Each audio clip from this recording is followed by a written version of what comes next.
Çmimet e apartamenteve në Tiranë janë rritur me çmime të papërballueshme krahasuar me të ardhurat mesatare, duke bërë blerjen për një shtëpi pothuajse të pamundur për shumicën e qytetarëve.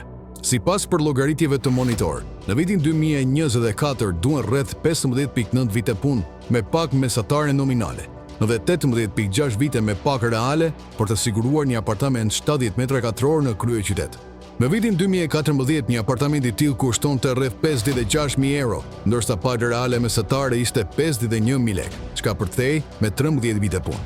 Ndërsa sot çmimi mesatar është rritur me rreth 147.000 euro, gati 3 fish më shumë, duke arritur në 2.100 euro për metër katror, ndërsa paka reale është rritur me ritme shumë më të ngadalta deri në 66.000 lekë. Rritja e çmimeve është ndikuar nga disa faktorë: shtrejtimi i kostove të ndërtimit, rritje pakave në sektorin e ndërtimit, taksa të reja komunale, inflacioni për çmimet e referencës, si dhe hyrja e kapitalit informal pek parave të korrupsionit në tregun e pasurive të paluajshme.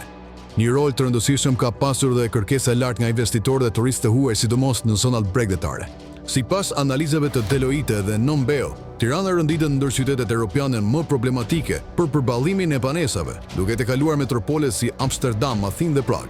Shqipëria ka treguesin më të lartë në Europë për vitet e punës që nevojiten një familje për të blerë një apartament rreth 16.3 vite.